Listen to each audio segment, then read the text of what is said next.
The ulcer cocktail.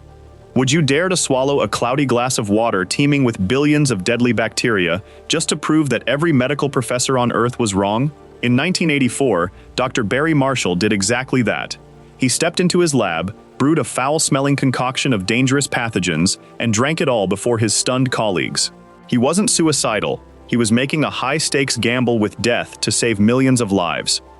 For most of the 20th century, if you suffered from a stomach ulcer, doctors gave you a standard script: rest, drink milk, and avoid stress. The medical world believed the stomach was a terrifying acid pit, with a pH so low it could dissolve an iron nail. By that logic, no living organism could survive such an environment.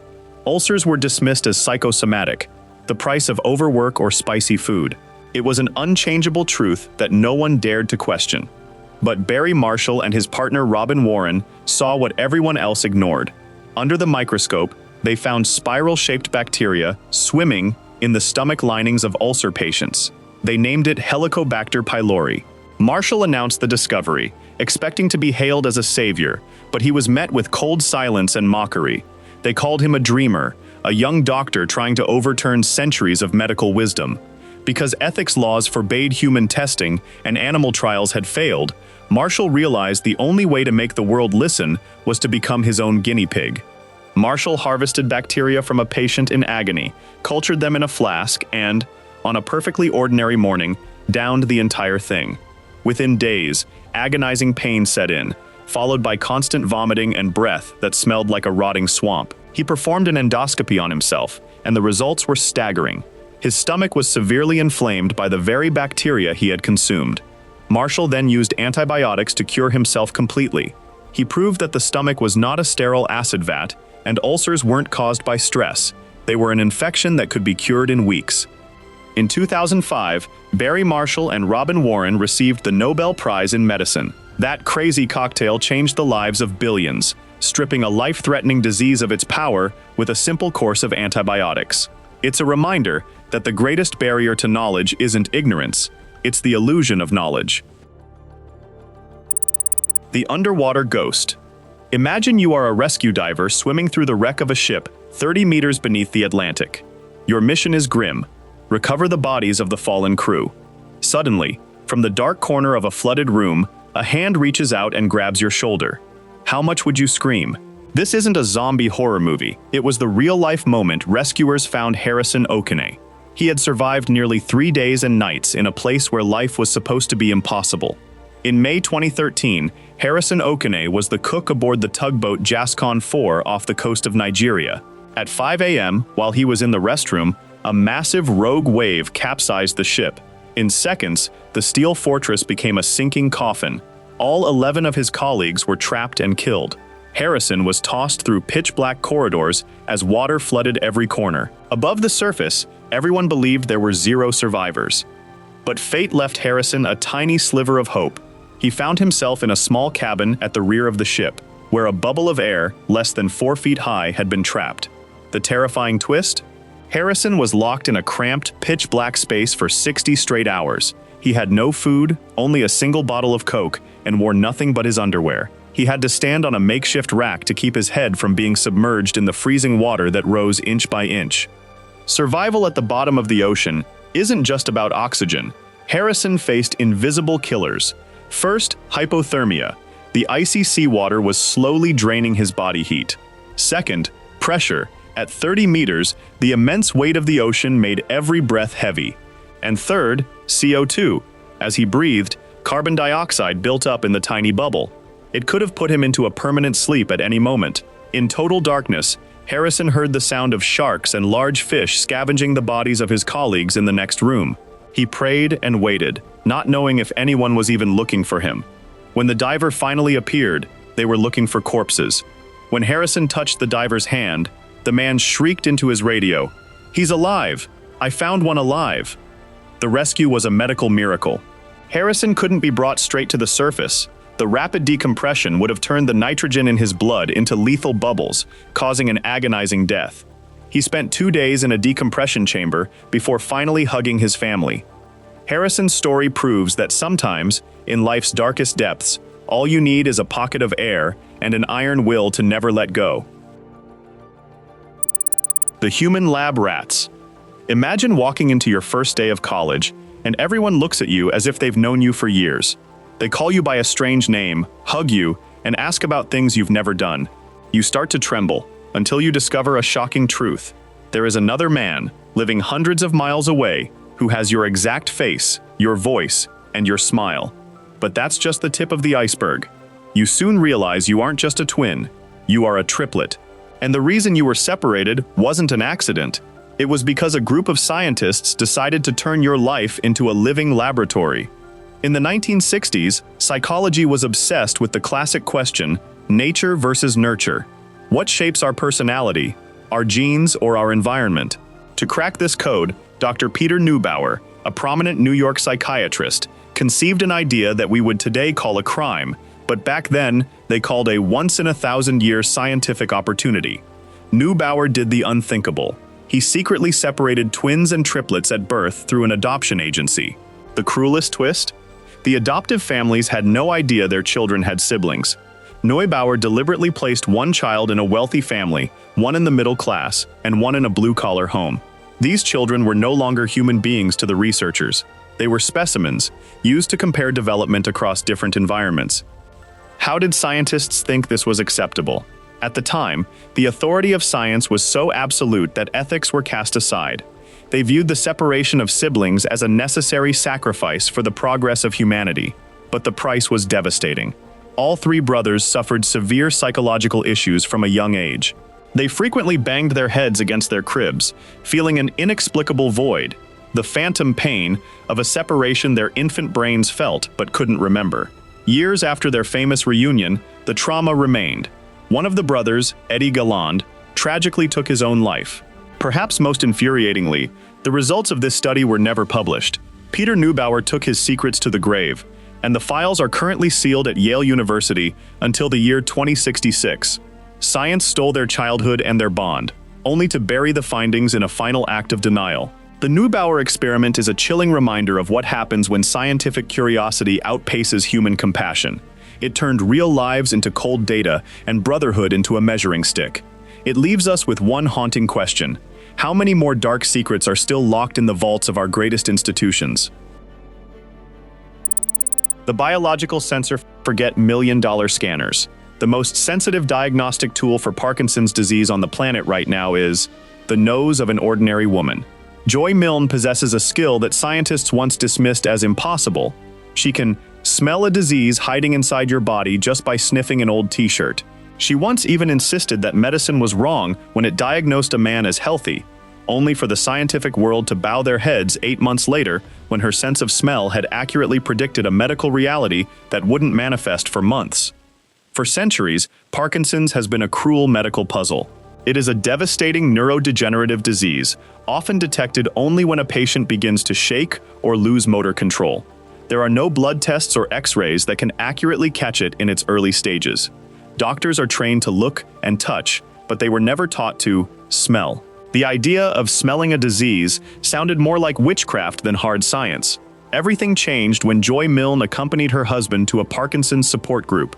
The moment she entered the room, she was attacked by a familiar scent, the woody, musky odor she had smelled on her husband's skin for 12 years. She realized everyone in the room smelled exactly like him. The incredible twist happened when she told researchers at the University of Edinburgh. To test her, they gave her 12 t-shirts, 6 from patients and 6 from healthy controls. Joy correctly identified 11, but she adamantly insisted the 12th shirt, belonging to the healthy group, also smelled of the disease. The scientist believed she had finally failed, but 8 months later, that healthy man was officially diagnosed with Parkinson's. Joy's nose wasn't wrong. It was simply decades ahead of human technology. How is this possible? The secret lies in sebum, a natural oil on human skin. Scientists discovered that Parkinson's causes a subtle chemical shift in sebum, creating a signature organic compound that only a super smeller like Joy can detect. Joy isn't a psychic, she is a living biological sensor. Her discovery has opened a brand new field of research, scent fingerprinting. Today, scientists are using her data to develop a simple skin patch that could help millions detect Parkinson's decades early, allowing treatment to begin before the brain is beyond repair. Joy Milne's story proves that sometimes the greatest breakthroughs don't come from billion-dollar labs, but from the meticulous observation of a single individual.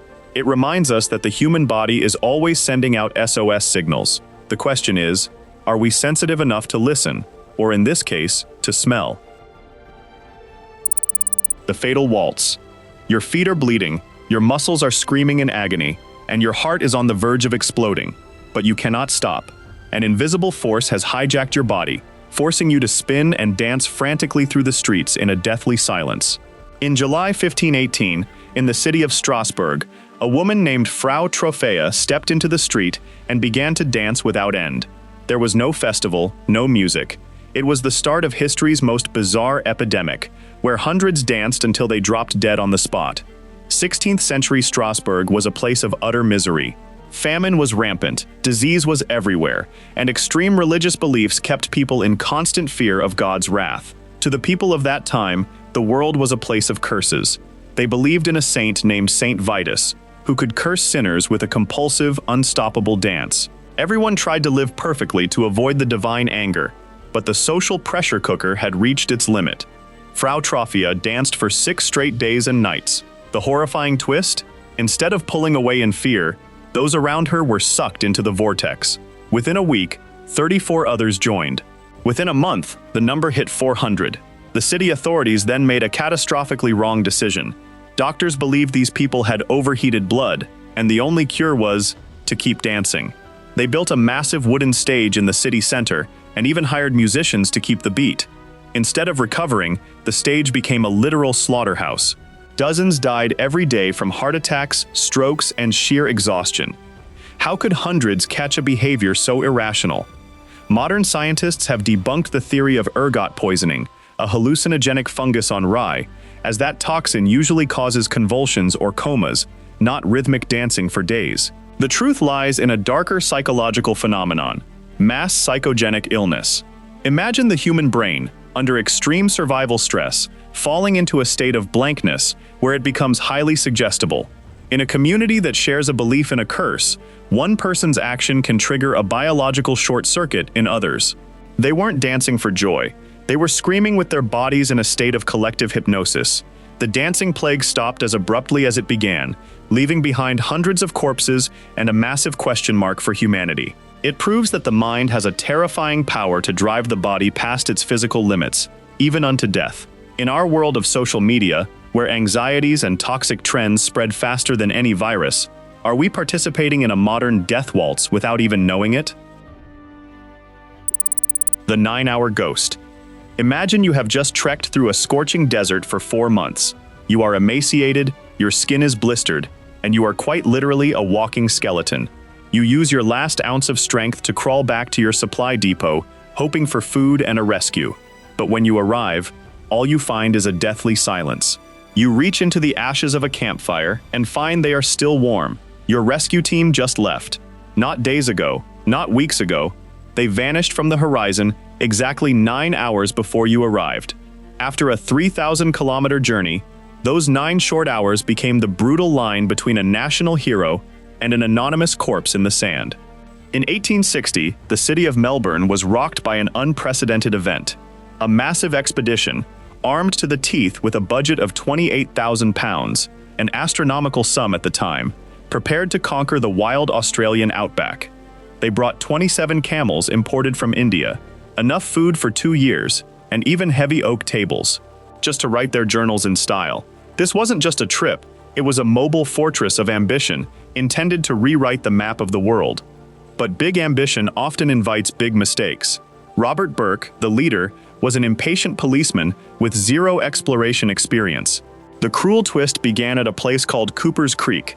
Burke decided to split the group, taking Wills and 2 others in a dash for the north, leaving a small team to wait at the depot for 3 months. That team waited not for 3 months, but for 4. Finally, believing Burke was dead, they packed up and left at 10 a.m. on April 21, 1861. At exactly 7 p.m. that same evening, Burke and Wills crawled into camp. They had missed life by a single afternoon. If they had been a little faster, or if the rescuers had stayed one more night, history would have been very different. The tragedy didn't end with those 9 hours. After digging up a cache of food buried under the dig tree, Burke made his final fatal error. Instead of following the rescue team, he chose a different route he thought was shorter. The irony deepened. They took the food but left no clear mark on the ground to show they had returned. A few days later, the rescue team, feeling uneasy, actually returned to the tree one more time. But because the camp looked so undisturbed, they thought no one had come back and left for the second time. Meanwhile, Burke and Wills were dying just a few kilometers away. They refused help from the indigenous locals, looking down on the knowledge of bush people. They filled their stomachs with nardu seeds, unaware that without indigenous preparation, the plant acted as a biological thief, stripping their bodies of essential nutrients even as they ate.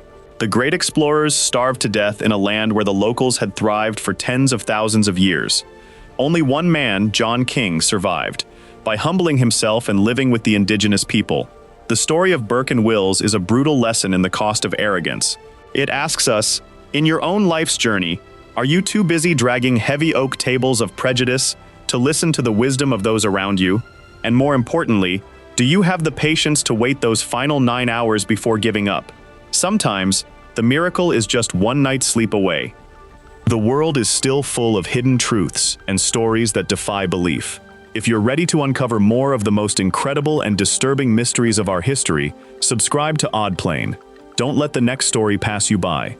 Join us, and let's explore the unknown together. Thank you for watching, and stay curious. Goodbye.